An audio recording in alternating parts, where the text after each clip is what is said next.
neutral carbon tax in a sense, or harm charge. Right. Recycle, stimulate economic activity, and you're really emphasizing bottom-up solutions that can be motivated in private capital that can be But it attractive. doesn't mean government goes away. Right. In fact, we see some of that bottom-up process driven by state governments, the regional greenhouse gas initiative in the Northeast, Sure. local governments creating incentives to drive innovation, engage citizens, and that sense of personal responsibility.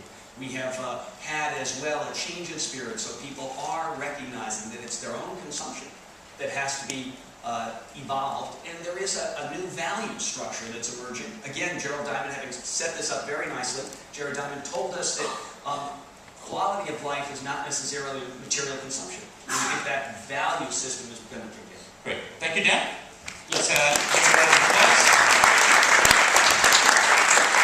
Great. I think our next topic is education, and am I right that I'm going to get two speakers? I see on my list Steve Thomas from Google, and is it Lauren Ward? Yes, please come.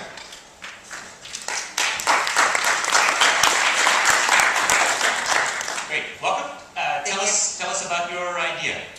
Yes. Okay. So we first of all, I want to ask how many of you in the room have a science, technology, engineering, or math course in your background? All right. See, then you believe time travel is possible, right? It's 2014. Do you remember way back in 2010 when things were really looking bad for science, technology, education? Well, wow, we've ended the drought. We are having knowledge raining down across the globe, and science is sprouting in every village.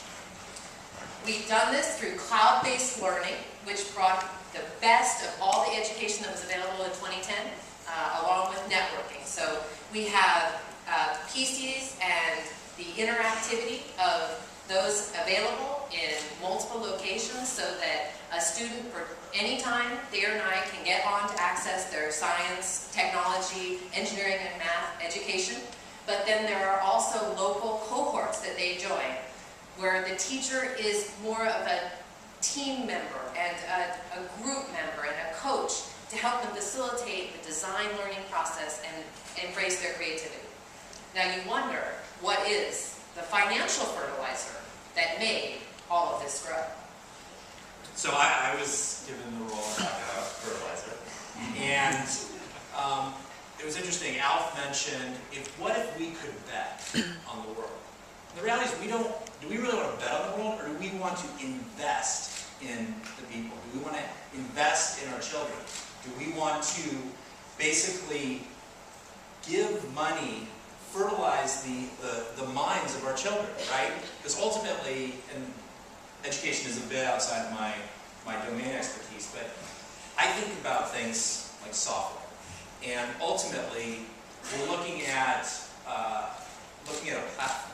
And a platform, ultimately the things that we're talking about up here, healthcare, finance, education, or energy, that innovation, those are applications that have to sit on top of a platform.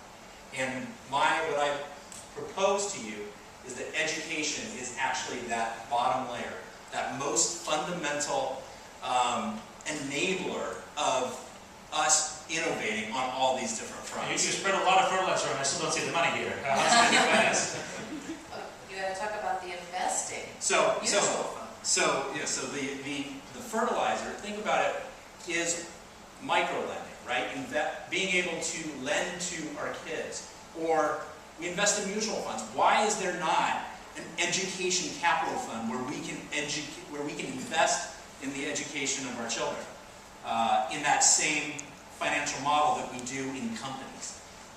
And that's the innovation and fertilizer. So, just to understand, a new financial product that would allow private citizens, capital markets, to invest in what would be presumably enlightened fund managers that would direct money towards these new innovative approaches to education. Absolutely. Sort of like an acumen fund. You could invest in a child, a group of children, a city of children, a state of children, a country of children, depending on your financial level.